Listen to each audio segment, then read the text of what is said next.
WRC 세계 렘넌트 컨퍼런스가 열리는 주간입니다.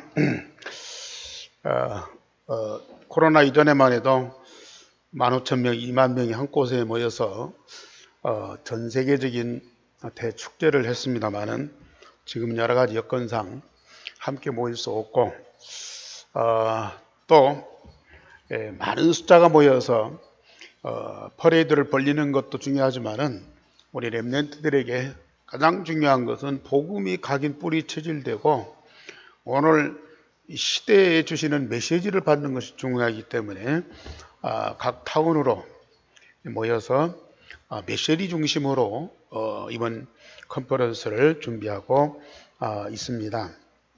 그렇지만은 아르트시 생방송으로 해서 전 세계 90여 개 렘넌트들과 성도들이 함께 모여서 말씀 받고 기도하고 포럼하는 전 세계의 대축제입니다.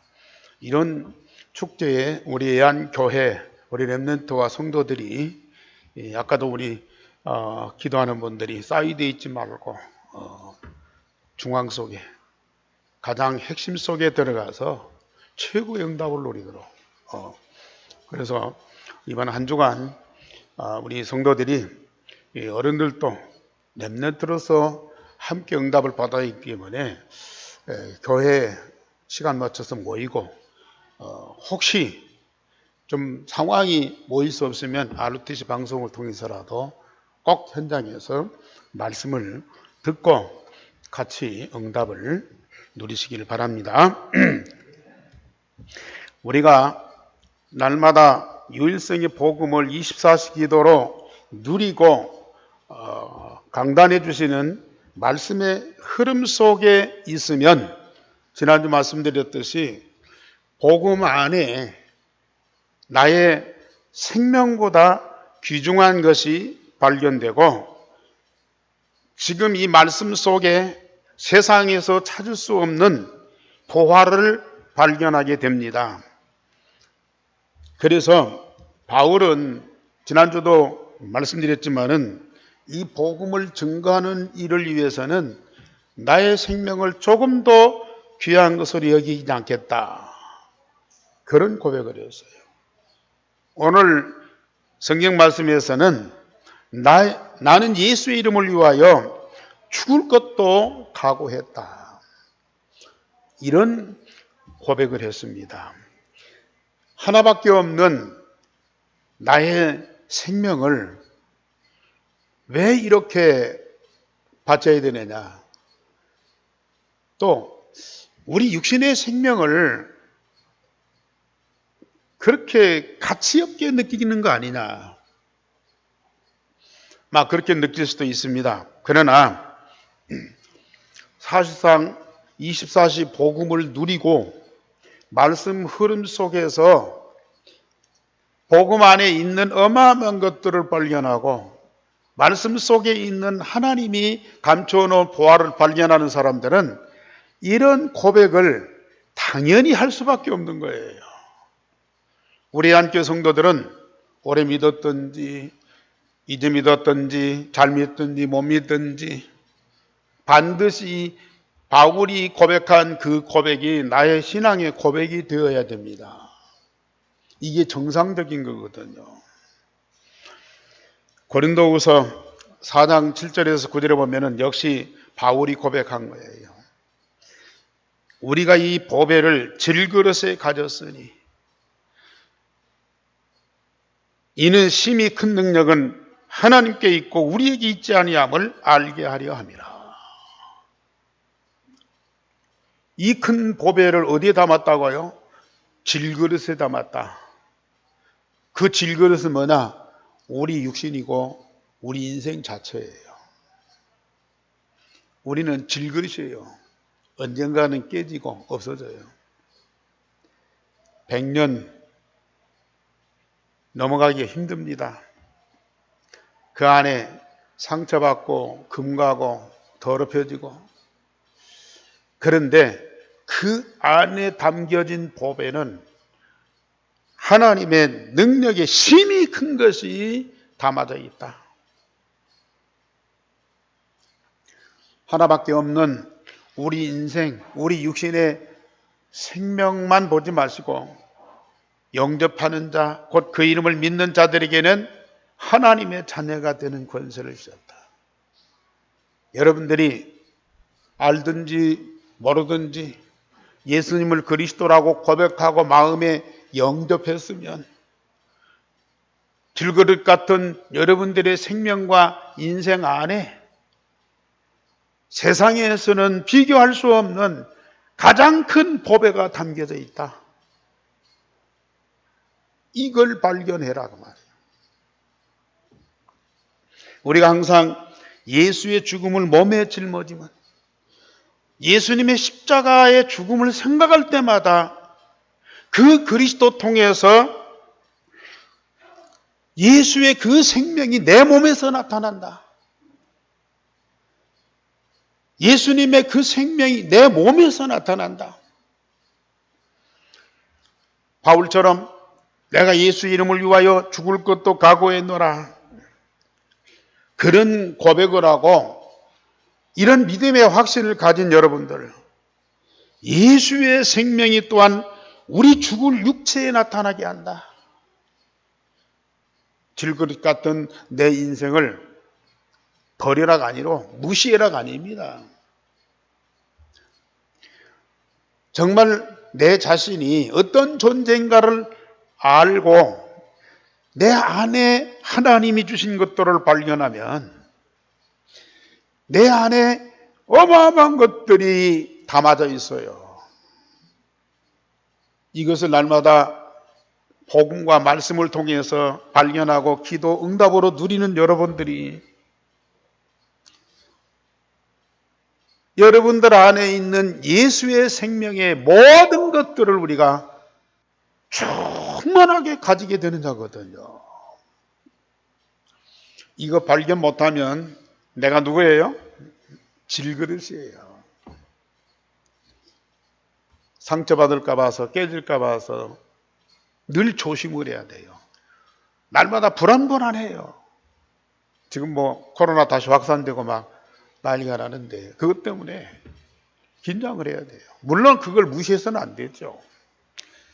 그러나 그렇게 늘 위협을 느껴야 하는 내 몸이라 그 말이에요.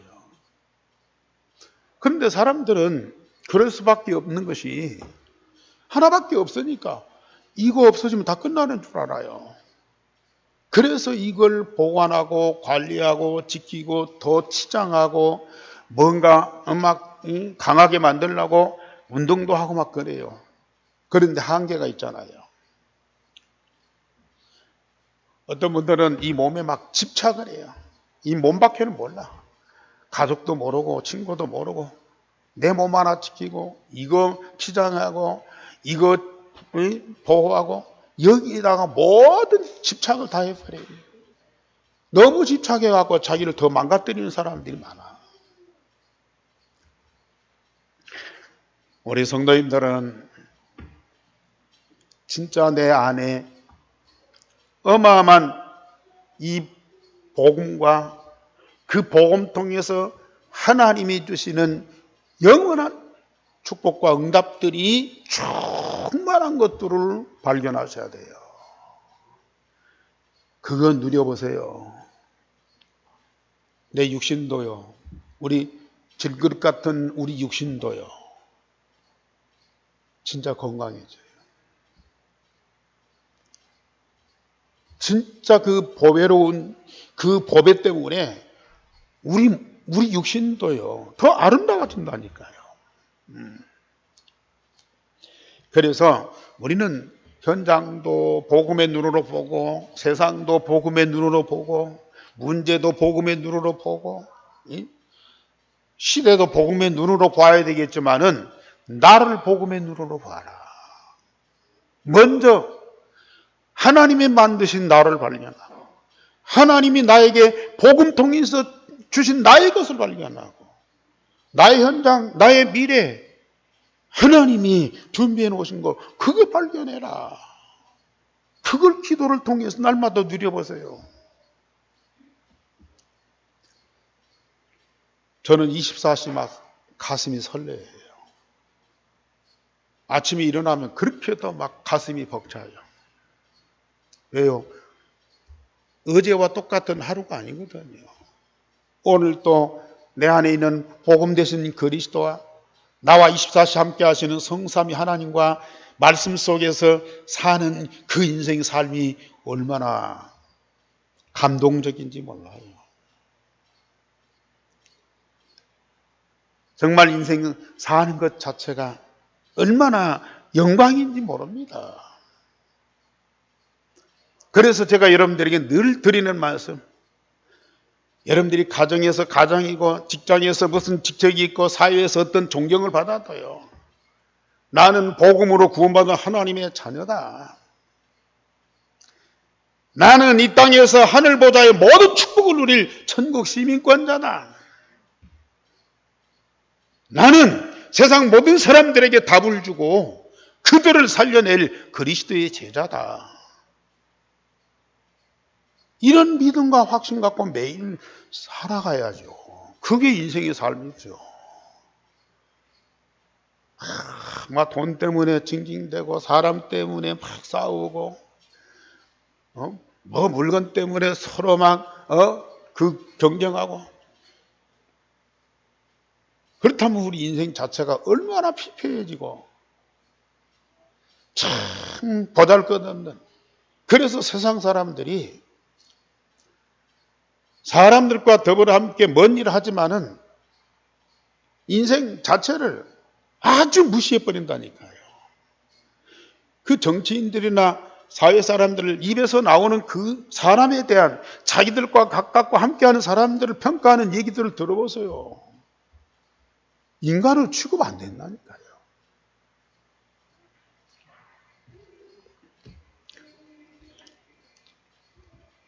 정말 여러분들 입에서 오늘 말씀의 제목이니까 따라서 하지 마시고요. 여러분들 중심을 다한 진정한 신앙의 고백으로 오늘 제목 다 같이 시작. 나는 예수의 이름을 위하여 죽을 것도 각오하였노라. 해보시라니까요. 이런 결단한 여러분들 자신을 한번 냉철하게 한번 보라니까요. 우리가 얼마나 복되고 보배롭고 영광스러운 존재인지. 저처럼 바울이 예루살렘에 가는 길을 제자들이 만류를 했습니다. 사도행전 역사를 우리는 쭉 보고 있어요. 아이고, 어떻게 사도행전이 일어났던 역사가 전주 땅에 이곳에 이 시대에 일어나겠냐. 물론 우리 형편으로는 안 돼요. 그러나 언젠가는 누군가를 통해서 전주 땅에 이 사도행전의 전도의 역사, 저 오세아냐 모슬렘 유대인을 살리는 선교의 역사가 반드시 일어나야 됩니다.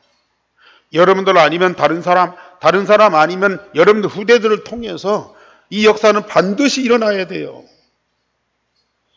저는 확신합니다. 지금 여러분들을 통해서 이 전주 땅에서 사도행전의 전도운동이 일어나고 있다고 확신하고 있거든요. 그렇다면 이건 남의 일이 아니라니까요. 옛날 역사가 아니에요. 지금 우리들의 일이고 우리 현장에서 일어날 하나님의 역사라. 제3차 전도 여행지인 에베소 소아시아 지역에서 바울은 하나님의 역사를 보았어요. 이전에 없었던 세상 어디에서도 찾아볼 수 없는 하나님의 역사를 이 아시아에서 보았어요.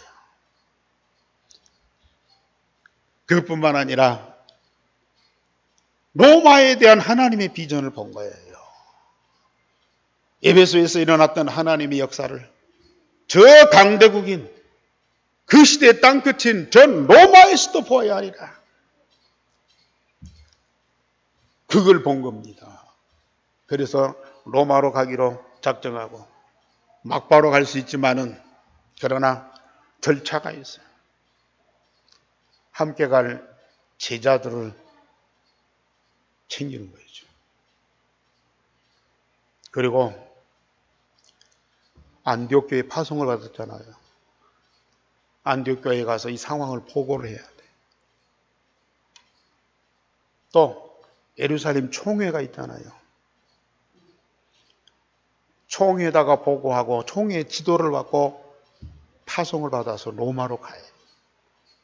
이게 전도자예요. 이게 선교사예요.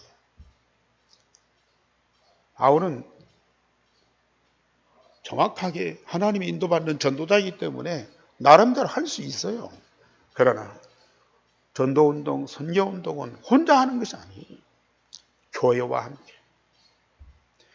그리고 교회들의 연합체인 총회와 함께. 함께 하는 것이 전도운동이고 선교운동이라. 어떤 분들은 참 잘나고 똑똑해서요. 막 뛰쳐나가서 막 해요. 이것도 하고 저것도 하고 역사도 하고 학교도 짓고 병원도 짓고 뭣도 막 해요. 나중에 보면은 진짜 복음이 없어요.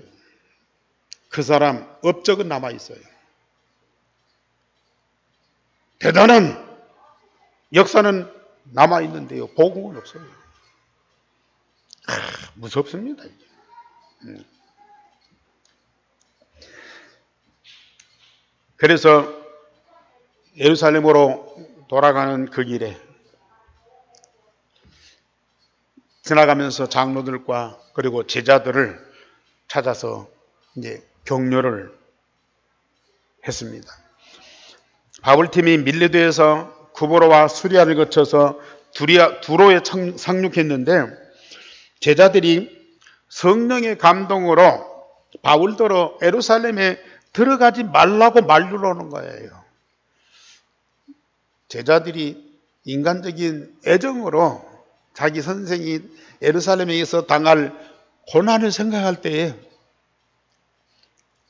만류할 수 있잖아요. 그런데 여기 성경에 보면은 성령의 감동을 받아. 성령께서 제자들에게 반드시 바울이 예루살렘에 가면은 엄청난 핍박과 환란이 있을 것을, 견딜 수 없는 고난이 기다리고 있는 것을 성령께서 그 제자들에게 알게 해주셨어요. 그런데 이 바울이 가이사라에 갔더니 거기에는 예루살렘 교회 7 집사 중에 한 사람 빌립 집사, 그 집이 거기가 있어요. 가이사라에. 그런데 그 집에 있는 딸 3명이 예언하는 자라. 근데 이 예언하는 이 3딸들이 아가보라는 유대의 선자들한테 직접 듣고 본 거예요. 그 아가보가 성령의 감동을 받아가지고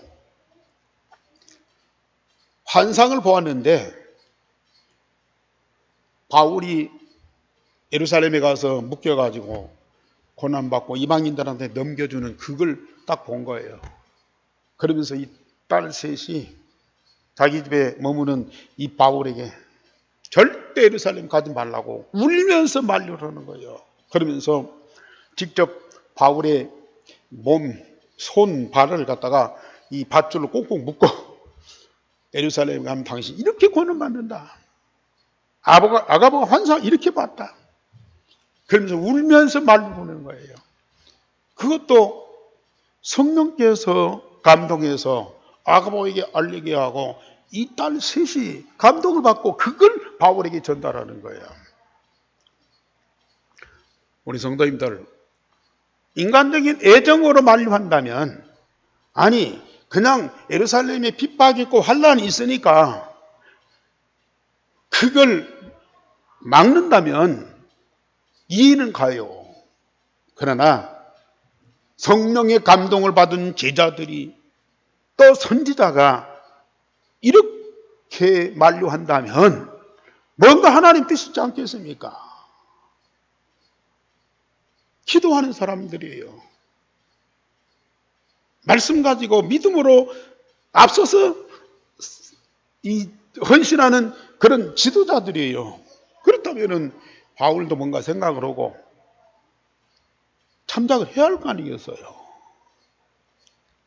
그런데 바울은 한술을 더 떠서 내 생명을 귀한 것을 여기지 않을 뿐만 아니라 나는 예루살렘에 가서 죽을 것도 각오했다.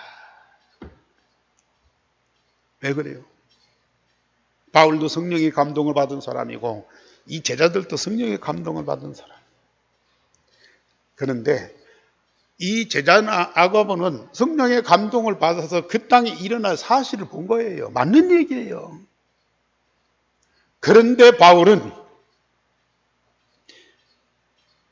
그 사실 속에 있는 하나님의 계획을 본 거예요.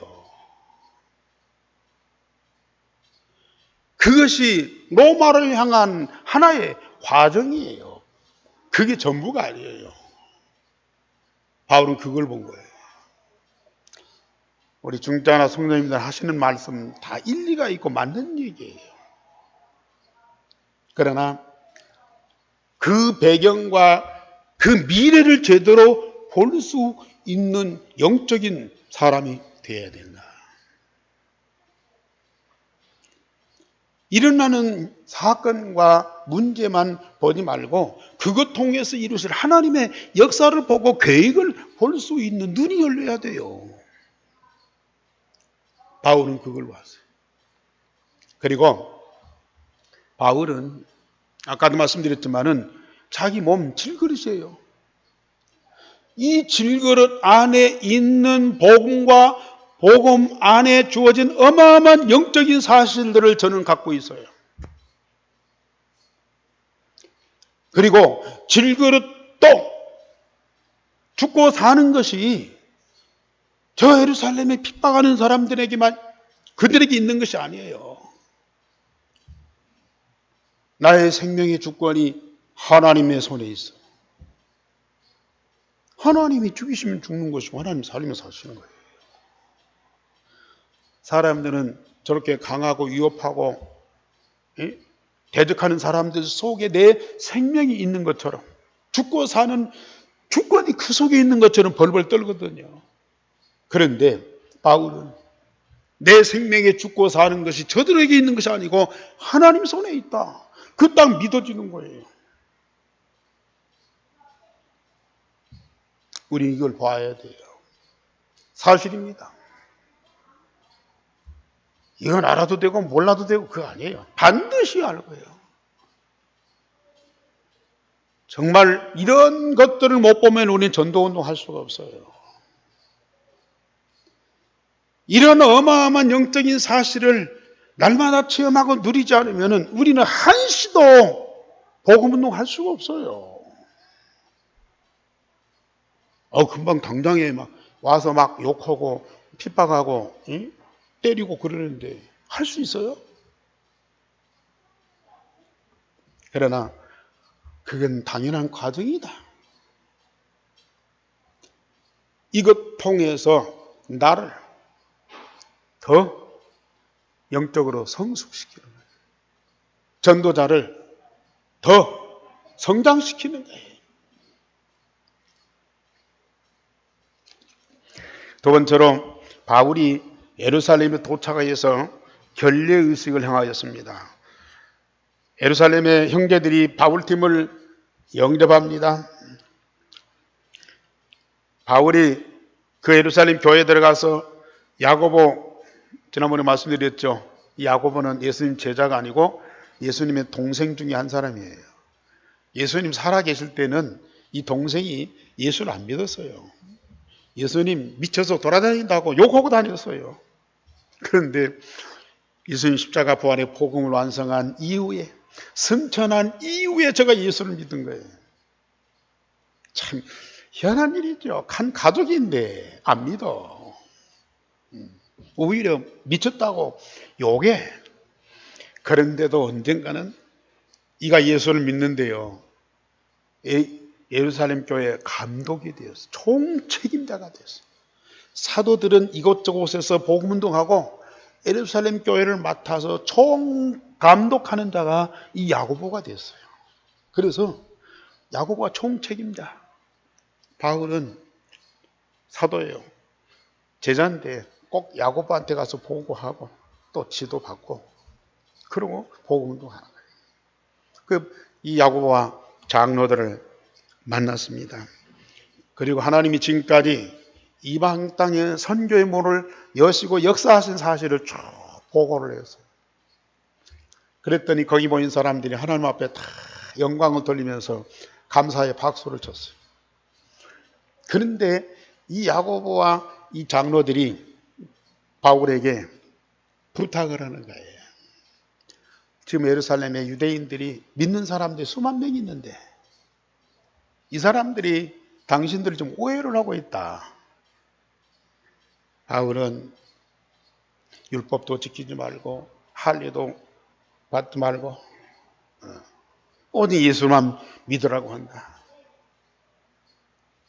그래서 이 예루살렘의 교인들이 당신을 오해하고 어떻게든지 태클을 하려고 하고 있다. 그러니 이렇게 내가 시키는 대로 해라. 뭐 율법이나 할례를 지키면 없고 결례의식을 행해라. 비둘기 같은 그런 재물을 가지고 성전 안에 들어가서 일주일 동안 자기 몸을 정결케 하는 결례의식을 행해라. 그걸 하려고 준비된 몇 사람이 있다. 함께 가서 그걸 해라 그랬더니요. 우리가 복음 가진 사람들 전도자 입장에서는 안 맞는 얘기거든요. 그건 모세 율법에 있는 얘기거든요.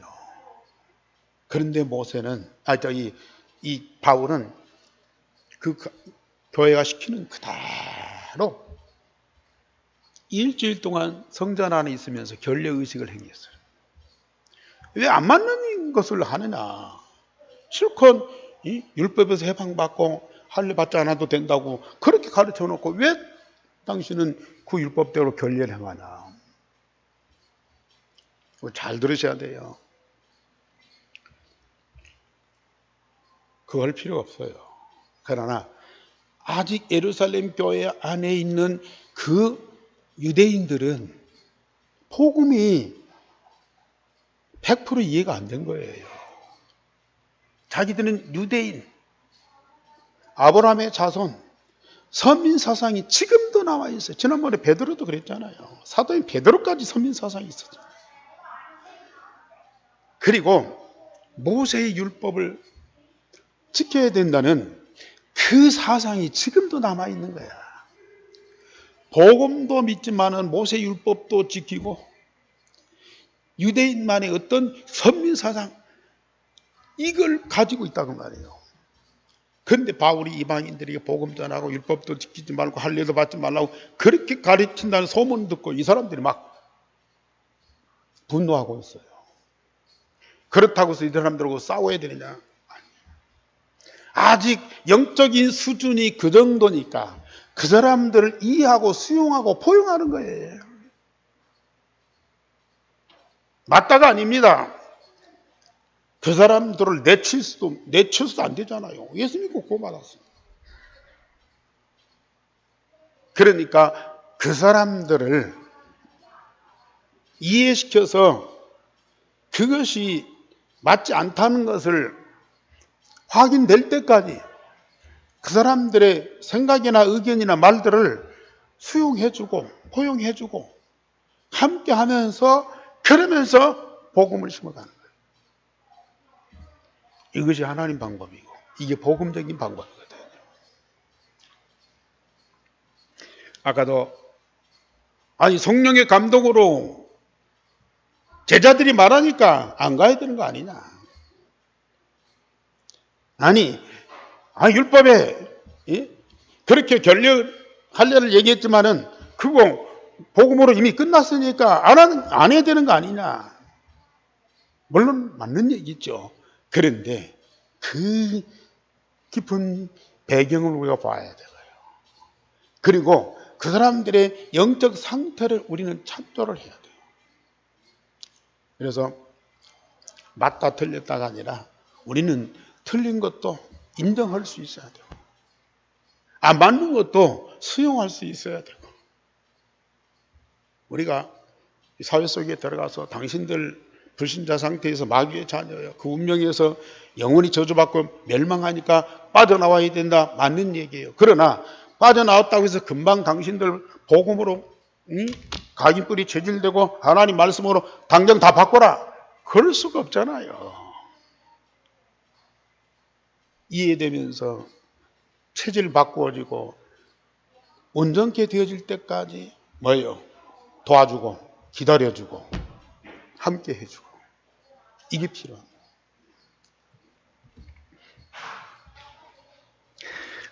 세 번째로 그러나 유대인들의 소동에 의해서 바울이 백성들에게 붙잡혔습니다. 교회 안에 있는 사람들은 진정시켰는데 이제는 교회 밖 성전 안에 있는 사람들에게 박해를 받는 겁니다. 사단이 쉬지 않고 복음과 복음 전하는 자들을 괴롭혀서 복음만 전하지 못하게 합니다. 아시아로부터 온 유대인들이 성전에서 바울을 보고 무리를 충동하여 그를 붙들고 이 사람은 각처에서 우리 백성과 율법을 비방하며 가르친다고 이게 소동을 벌였습니다. 바울이 예루살렘에 간다고 하니까요. 저 안디옥에 아시아에 있는 사람들이 쫓아와가지고 예루살렘에서 바울을 핍박하는 거예요. 우리가 그 마게도냐에서 왔잖아요.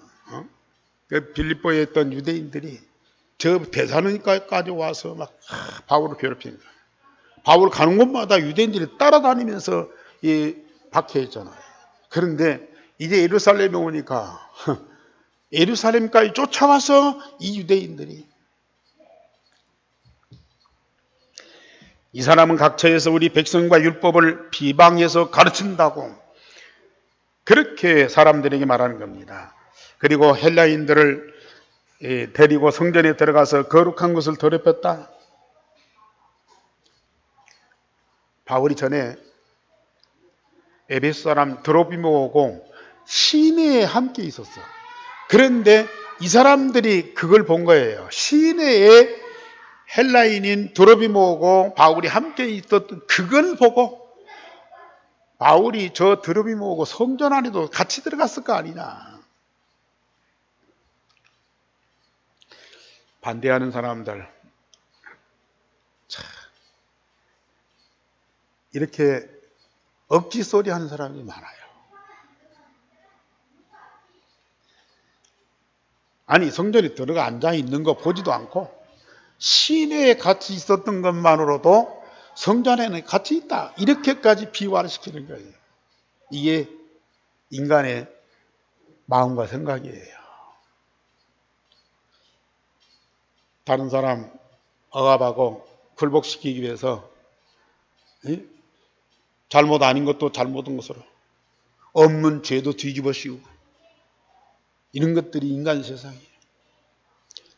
복음 없으면 성령의 충만함과 말씀의 응답 못 받으면 여러분들도 인간 사회에서 그렇게 살아야 돼요.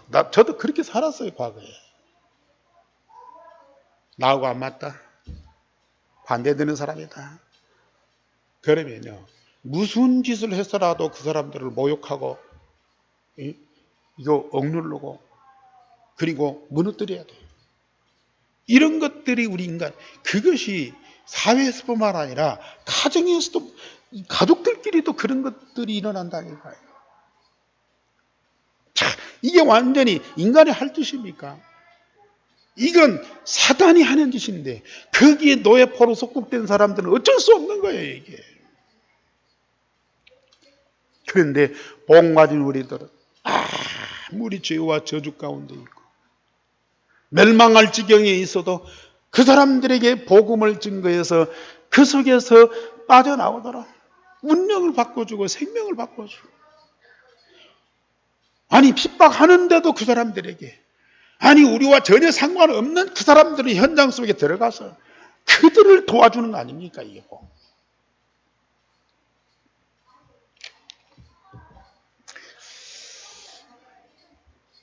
온 성이 소동하여 바울을 잡아 성전 밖으로 끌고 가서 죽이려고 했습니다. 우리는 살리는 것이 사명인데 그 사람들은 죽이는 것이 사명이에요. 더군다나 이 종교적인 그 감정을 가진 사람들, 이건요 정상적이 아니에요. 이 종교적인 이 신앙을 가진 사람들은 흑백을 너무 확실하게 말해요. 그것도 잘못된 기준 갖고요. 예루살렘이 요란하다는 보고를 받은 천부장이 군인들을 데리고 와서 바울을 결박하고 무슨 죄가 있느냐. 우선 바울을 살리기 위해서, 아니 살리기 위해서는 아니라 보호하기 위해서라도 바울을 쇠사슬을 묶어놓고 이 사람이 무슨 죄를 저질렀느냐. 백성들한테 물었더니요, 이 말 저 말 하는데 하나도 이유가 닥치 않아. 맞는 얘기가 없어요. 무슨 말인지 알 수가 없어요.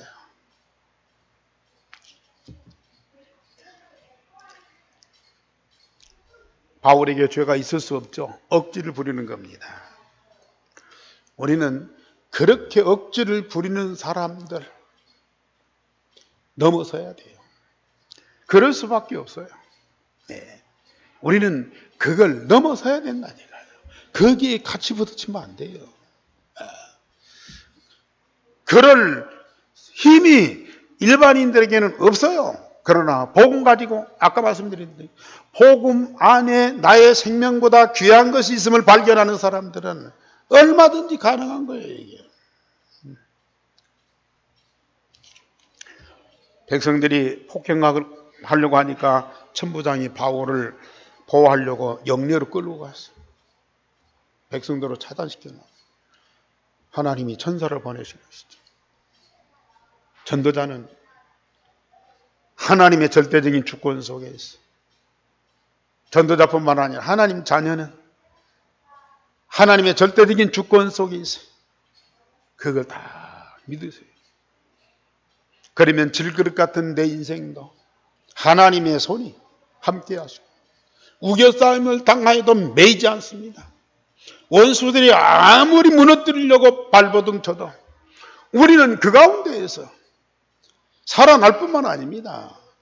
그런 것들을 정복하고 다스리고 변화시키는 힘 있는 자다. 반드시 승리합니다.